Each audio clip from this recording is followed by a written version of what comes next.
Magazine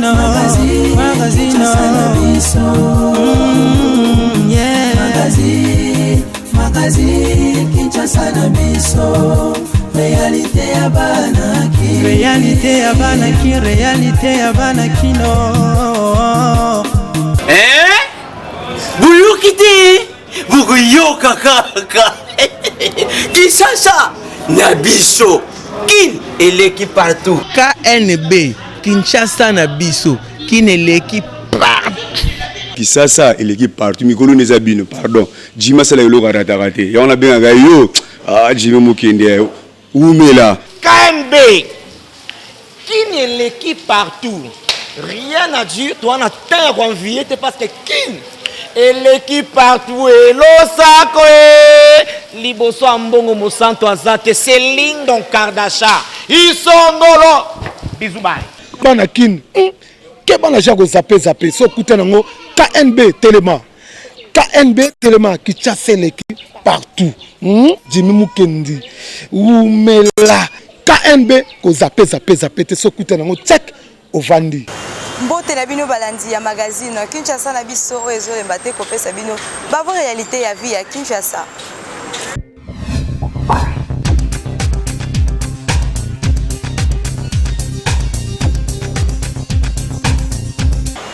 To fongo édition na biso na cour constitutionnelle mokolo ya lobi mercredi 3 juillet 2019 aranda qui publie liste définitive ya ba député oyo a réhabilitaki après que ça la suivi ya barrière matériel bolanda précision ce commentaire oyo.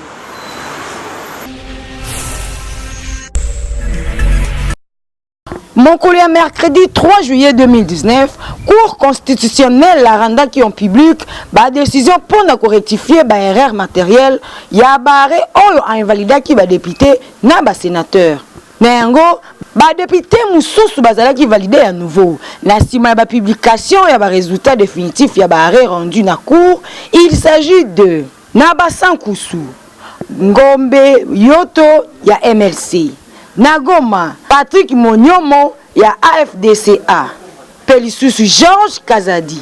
Pe Nakosukisa Jean-Claude Kibala. Na Lubumbashi, Ezekiel Toebake, o azali réhabilité ezali bongo Banga Mokose. Na Nzongo ville, o azali réhabilité ezali bongo Sido Wafia Roger. Na Kibombo, o azali réhabilité ezali bongo Tunda. Na Malemba Nkulu oyo azali réhabilité ezali bongo Kiluba. Na Kenge oyo azali réhabilité ezali bongo Matadi Wamba ya AFDCA.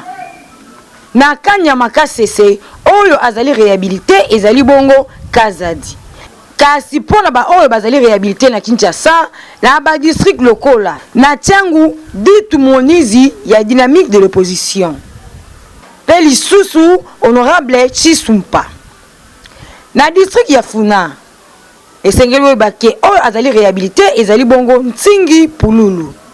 Na district ya Lukunga oyo azali réhabilité ezali bongo Cherubin Okende. Na district ya Moamba esengeli bake oyo bazali réhabilité ezali Daniel Safou, Raphaël Kibuka, Nero Mbungu, Pelisusu Daniel Mbau. Kasi esengeli koyeba que audience bandaki na après-midi ya mercredi na salle d'audience ya cour d'appel Kinshasa Gombe. On a affaire ya invalidation ya cour mingi ya ba député ya opposition de bazalaki invalidé. Pe salaki tension makasi ba député wana babimaki na balabala balalaki libanda ya cour constitutionnelle en tout cas ba veilla ki penza koleka kutu na veille de prière oyo esalamaka chaque le 31 décembre na stade de Martyrs.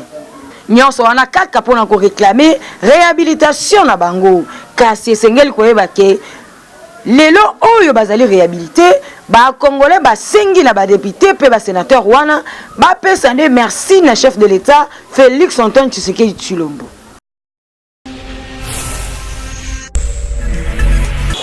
Population quinoise a réagi par rapport à la réhabilitation législative pe sénatoriale au cours constitutionnel à outiko publié. Magazine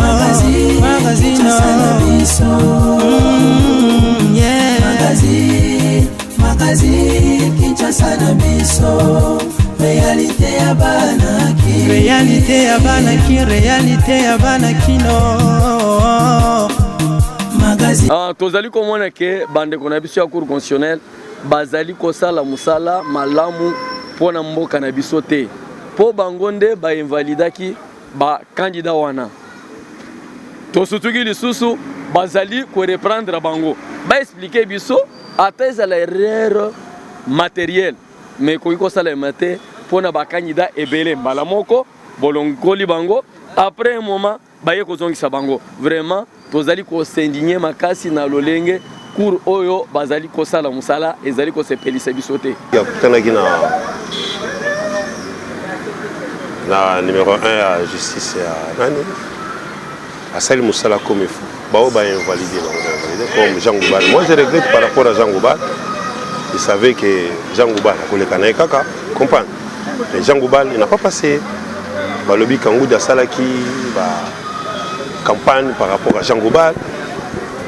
Ba invalidé Jean Goubal. J'avais regretté parce que Nazaki na eloko moko ba énoncé sur Jean Goubal aleki. Après ba Jean Goubal aleki té. Daniel Safaleki quand même juste ça musala comme il fallait. C'est ce qu'on entendait. On voulait que ici ça la musala na on comprend. Oui, c'est bien et puis quand même justice reconnaît qu'il y a des erreurs. On comprend. Comme il y avait des erreurs, justice a rectifié les erreurs na bazongeli ba juger bazongisi ba député wana. On comprend Daniel Staff comme ba voter que tout le monde a fait Daniel Staff ba voter que azongi na ye. Oui. Moni mboko yo eza na makambo ebele. 59 ans d'indépendance au Tozwati lelo eza na makambo ebele. Ba oyo lelo babimi ko baza ba député nationaux soki ndenge nini ba invalider bango na cour constitutionnelle. Bon, eloko to senga kaka na cour constitutionnelle ezaka moko. Faut bazala impartial na musala bango bazo sala. Bazala ba parti prité. Soki ba invalider député bango moko ba yoko zongisa ile susu. Pona ni basala ki eloko wana. Avant ba invalider ye, ba tanga ki ba dossier wana bien té. C'est là où il y avait déjà un problème. On doit saluer nos implications chef de l'État. On pouvait vraiment que nous allions garantir un bon fonctionnement de l'institution. Implication n'a pas de que non. Justice a recouru à l'erreur matérielle. Pour ce chef de l'État, c'est impliqué. Le temps où on a toujours invalidé. Mais le cas, si on a mérité que on a gloire à Dieu, te remercier le chef de l'État. Coup de chapeau à la justice parce qu'il va revenir encore dans la raison, va appliquer le droit. Donc, coup de chapeau à la banque. Ok. Maître Basile Poyo Oyo Azali 4 na INC et Atikali Simate sur réhabilitation ya barré à coup constitutionnel à l'objet que ba député réinvalidé et Sengeli basenga merci na chef de l'État kasi merci yango et salandé en public.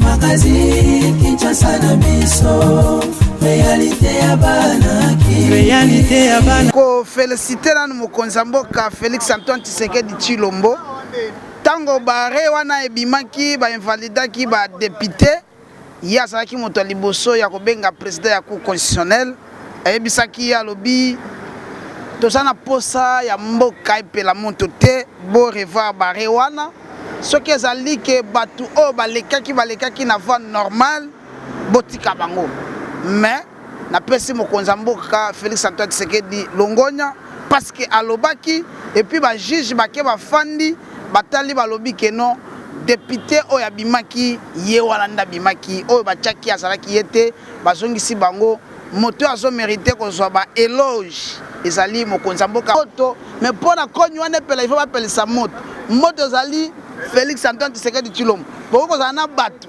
boko za la place telle mais mutu azo pesa décision à souka po eloko tele salama comme na Félix Antoine Tshisekedi Tshilombo bande kona biso batika ko rêver ba préparer déjà 2023 de sikoyo parce que toko battre bango lisusu tango toko na 2023 ba ko pesa so ba prétexte mususu te basa la calme pouvoir essayer pa na biso et puis pouvoir ndenge na côté na biso bo eko kende lisusu te soki Félix asilisi mwana mboka Vital Kamerhe azui badofe mpe bakoya kaka na kote ya IDPS na kote ya INC. Donc bakende osala makambo mosusu batikela biso tokogere mboka bien et puis bazomona changement ndenge nini ezosalama mpo bato baotya makelele o non baso de mouton ezotya mwa embouteillage banini mais bapatiente kaka mpo na 6 mois bakomona ke ville oyo tomonaka na basénégal na bacameroun na bagana yango eye na RDC et précisément na ville ya Kinshasa bato baye na bango na yango ezali Félix Antoine Tshisekedi Tshilombo comme président de la République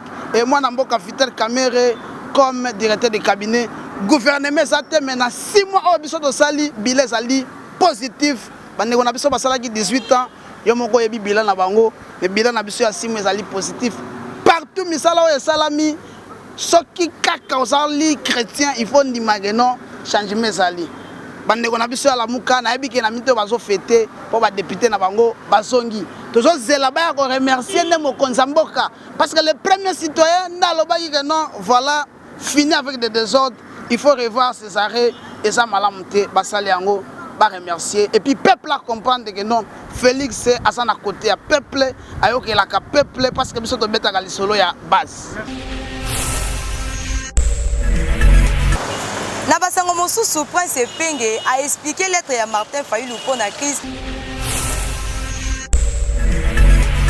Yango tolobaki na mayele te.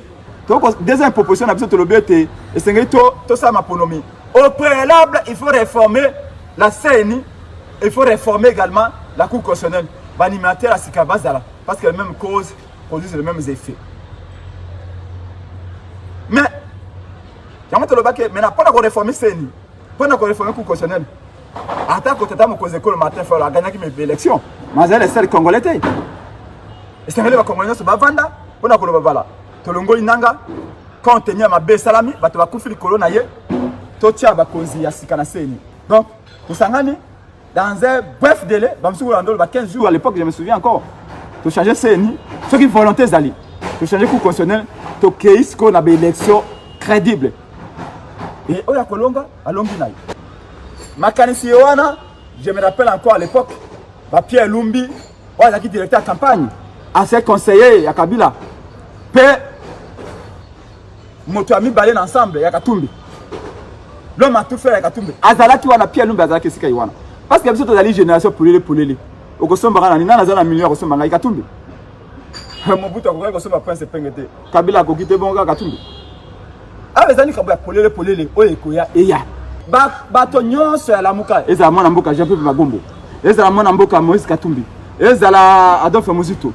Ezala mwana mboka Matungulu. Bato banso bayebi plan ya sortie de crise wana. Ezala ki ensemble ya ba idée pour na kolongwa na crise. Ezala ki un document de travail. Makanisi ya moto na kati ya lamuka pour na kolongwa na crise oyo. Bitumba nyonso sa mwana mboka nyonso esuka toujours na ko trouver solution. Oh mukanda Yohana, ils allaient pour la poste bandi boni. Botana na loko Yohana, na kacha mukanda Yohana. Balobini na mukanda Yohana. Pesa na mukanda na tanga yango. Na mukanda to lobi boy. 1. Proposition de sortie de crise. Na li falancer li kolobanini. Proposition de sortie de crise. Ezali makanisi. Pour na tolongwa na mbeba oyo. Parce que Tshilombo soka kei na pouvoir oti na suka likama ikoko mela Congo. Tokoyi jamais kotika Tshilombo a diriger mboka oyo.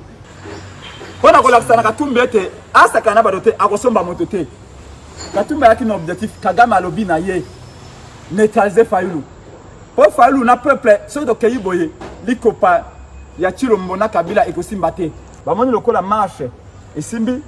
Pour projeter deuxième marche immédiatement. De Katumbi, na batonaye, oh notre lukandengeni. Faut que ça bateau bon. Faut que luka tout ça. Mais peuple, na hôtel na cité de konanga, na hôtel na Kingabanga, na mona Kingabwa. Na Kingabwa biwaya et que simbate. Fayulu toyebe le lote. Balobanini. Kaka bango ba Francis Kalombo na bado Fayulu azali Camerounais. Oh. Bonga Prince Pengeta elongi nanga ba balobanga pe na za Rwandais.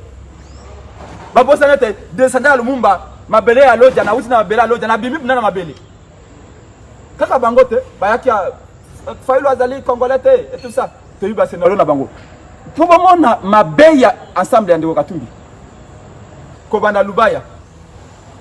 André Lubaya. Delis Sanga. oyo mususu wana mwana mondele wana nani te yete oyo akatanga te oyo abanda ofinga katumbi liboso ya komi oyo kana sikawa muyambo muyambo aleki makamba akoloba oyebike prison bato bakotaka yelo moko oyebike mwana mboka shalupa pe asona makota na prison abimaki na bapoison na ye batie poison ti akufi sikawa bato mosusu mituna bango fo kotaka bango bien prison ye wana batonga bazwaka mpo na tali moto wana muyambo wana akoloba boye na comprendre te ndeko ye wana makamba lobi contre mwana mboka Martin Fayulu c'est ni tête ni queue bango baso bato ensemble tungu wakumwanza lobi ni nyao tungu wakumwanza ye wana abanome na ni pas Chilombo lutundula motalibosa okoma mikandawa oh non to ndi ma victoire Chilombo te Fayulu autant de pourcentage c'est pas possible lutundula ko kimma na bakulwa nyoso pona koloba victoire peut faire se vegadango 2 semaines après le bio je peux travailler à Chilombo bango nyoso bato ensemble kulutu nanga mwana mboka fangi jongo oya anosaki liwa ya lamuka azamu to yapi ensemble et bongo Chesco habillé ya Kabila Francis Kalombo azamu to ya ensemble et ils nous prennent pour des cons, ils nous prennent pour des idiots qui ne comprennent pas parce que ils sont à côté d'un financier après ce moment mosolo bakanisa te bakongolais tout bakombi idiot to kolanda bango to nguluma yokola mbwa oko bakela isupu mbwa kolanda yo osimi moko mbwa kolanda yo to kolanda bango il se trompe non tes peuple n'est pas dupe mana utu na système na kingawa bato banso babi waya esimbite dere eloko baningi etufende balobela bato bakufite na mokolelo papi batoma ya alternance pour le changement AR na mokuse alobi na peuple congolais aza vraiment vigilant na ba député oyo bazowelela kaka propre intérêt na bango tolanda ye peuple congolais sengeli pe afungola miso yo ozana baninga ba leader comment okoki s'engager na démarche moko de manière unilatérale sans que oyebisa ba mususu d'abord ils ont tricherie autres ont condamné en amont en aval pe sengeli toza la peine ba intention na ya ko tricher te ça c'est de 1 de 2 tolingi mboka ekende liboso Félix Tshisekedi président actuel azali moko ba somi opposition auti na IDPS Félix Tshisekedi azalaki et puis azali parce qu'à comme président de la République ba fonction wana militante et c'est longwe mais azalaki président ya rassemblement oyo na kat na yango Martin Fayulu azalaki coordonnateur des actions ngai nazalaki membre na coordination des actions à un certain moment tolongolaka makambo oyo etali kota gestion ya mboka to me mangona ba sentiment personnel quand il y a un problème il faut le parler et bongite na tongo fingi ndekono fingi na ba kombo nyoso et puis na pourquoi oye ko tendre main eza malamu te je crois que et bongi ba leader pe ba politicien tozala quand même na moi caractère moko ya kitoko ya exemple ya kopesa na population donc tozali kopesa éducation ya mabe soki ozali ko sepela na mutute il faut obimisa ba qualificatif moko ya busoto pona kopota ye non eza malamu te je crois que avant au senga mutu bosolola et bongina no yo moko omibongisa langage na yo comportement na yo de façon que moningo ozobenga bosolola azala pe na sens ya kondimake ozobenga bosolola parce que kimia ezala donc na tongo fingi na pourquoi osengi lisolo non il faut otika nano buzoba ozo sala ya kofinga après tokosolola donc to sengi penda ba politicien congolais nyoso tout oza na opposition oza na pouvoir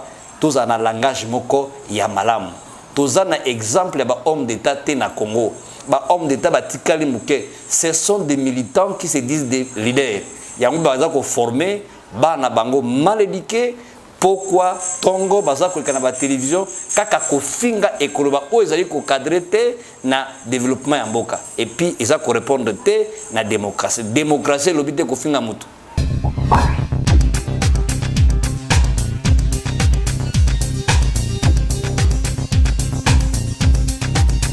Mutuelle mutuelle de santé bonnes œuvres asungi bakino pour la causation de santé na $5 ya pamba par mois.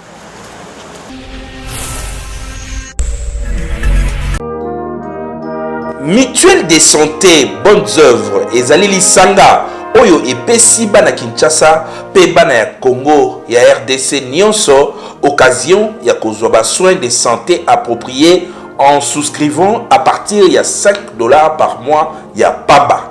Consultation générale, consultation spécialisée, examen à laboratoire, examen à laboratoire et à contrôle, imagerie médicale, service pédiatrique, soins et bana na chirurgie.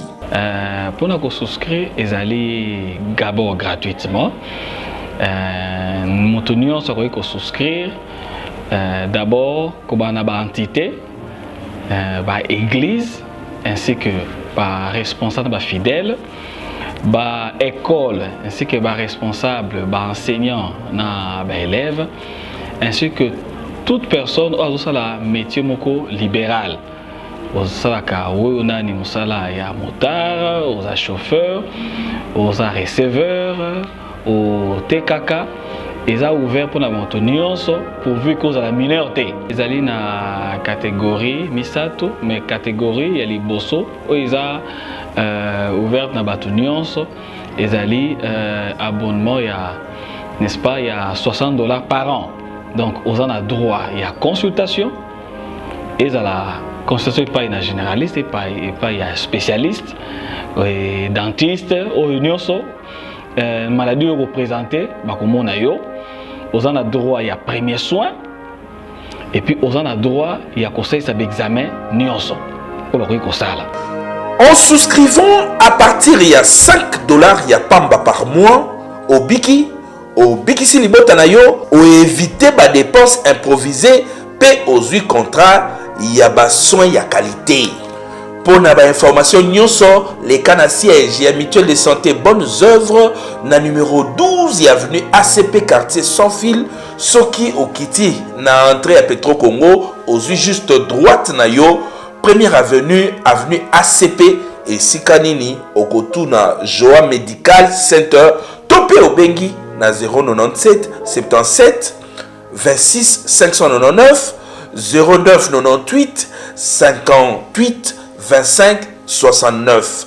Okozwa fiche d'adhésion na yo ya mutuelle pose ba soin yo na libota na yo mobimba. Mutuelle de santé bonnes œuvres tala ndenge mabota na biso ebiki.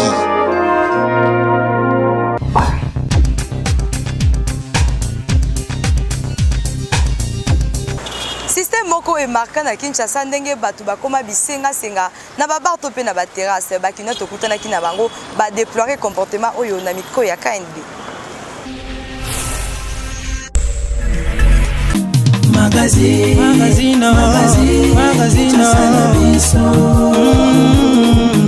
Bon, vraiment kitoko te parce que client tangoye afani na mwasi na ye soit afani na baninga na ye pour assombata 4 5 bien mutu mo boye ono patron boss kabelanga 1000 francs kabelanga 500 ce que tango atala sonia batwana a juste 500 pesi adaki na posa kana peut assombata moi des tours bien assombi tout moko tango kende na image mo boye mabe kuna ba place na bango so ki ofandi ba déranger ka batu ko senga eza malamu te c'est bien bana wana bakoki koluka musala asu musala parce que musala yango nde muti ofuta ye musala nde eza na mama mais ça te keno lelo yi osengi ba pesio lobo ye ba pesio mais ça kitoko te lokola mutu aza musala te aza na place akokende te eloko osala eza te fasani abanda okesenga na bato bazoluka et puis bato wana bazoluka wana baosa pe misala grave te lelo na Congo so totali musala ekomi bar hôtel nakala biso tomona mwa mwasi na bar te mais lelo bana basi bakoma osala na bar pona nini kozanga au moins le matin tu ebi na ba entreprise na ba pays mususu mo ke mutazo bima na tongo azondo sala ki journalier moi comme ne fisque à vivre mais na ba jeune muso mona ka tanga banchik afida na ba niveau tout boulot ezate eloko ko sala pe ezate abi ka na bar boy na ye bato minene bavanda ba prêtre bavanda au bon na banana na coin avenir baba chaque bar azole kazo tole pesanga pelenga mso kwa oh biki rouge ndeni yaya ozawa ngapela za ole kana beta show me yo mutu na ngai komana na beni na mupanza yaya naoketala mwa naoketala mwa mutu mo mais soko okelenga ata tonne mo bona paye car mais soki akongoli bomoi mpe na suka akokangisa mpe ata 30 000 ya matolo mosusu mpe ozala mpe goigoyo bangala balobaka donc bafainéant quoi jeune il faut bosser il faut luka débrouillez-vous pour vivre au Bible loba ne faut pas croiser les bras hôtel que non na tongo na lamuka kinganda aobaesenga ti na 12h kinganda okotanga malewa na soir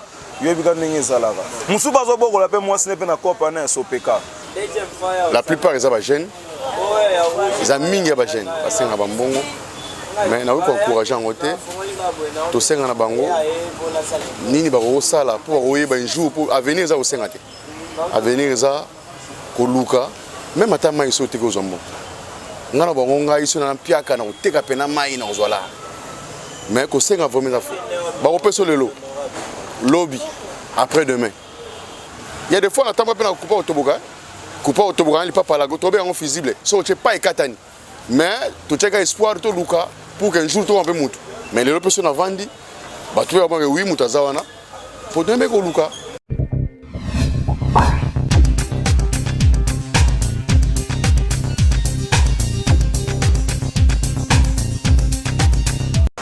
Jonathan Bolingi azali disqualifié na reste ya CAN suite ya blessure oyo azwaki mokolo ya match ya RDC na Zimbabwe bana mombele balobi malgré ça tokokanye kaka match oyo pe coupe ekoya na RDC kasi ba sacrifier Bolingi te ndenge ba sacrifier ka joueur mosusu na CAN ya 2009.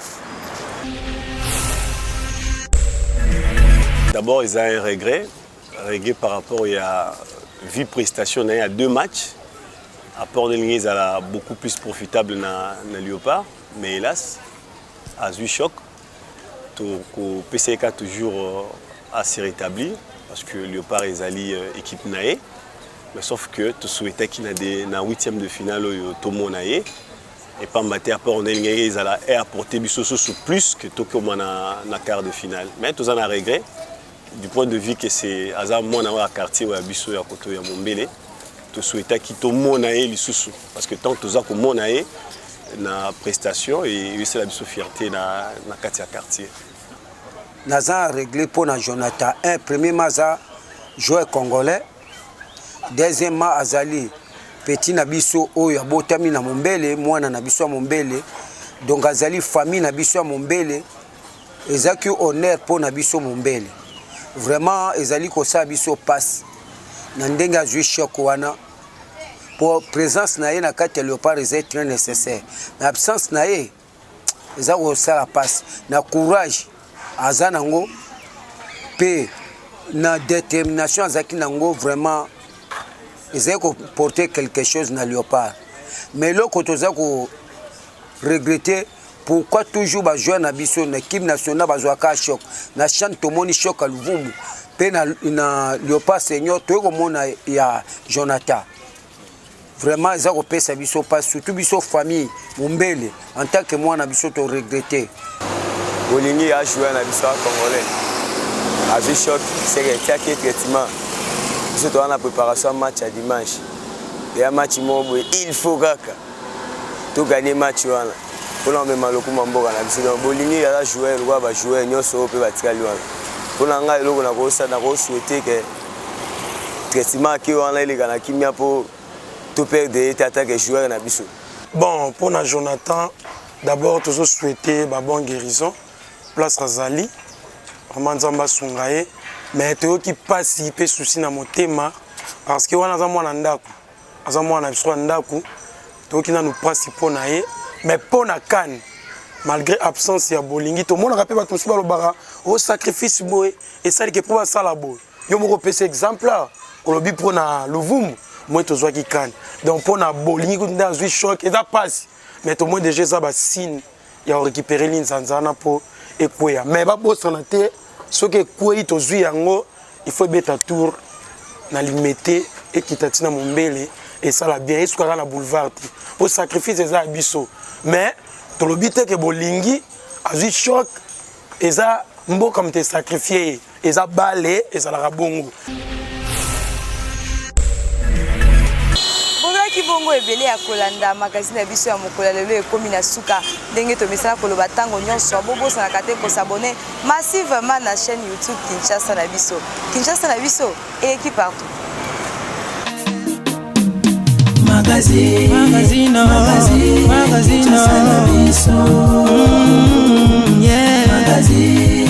Magazine Kinshasa na biso.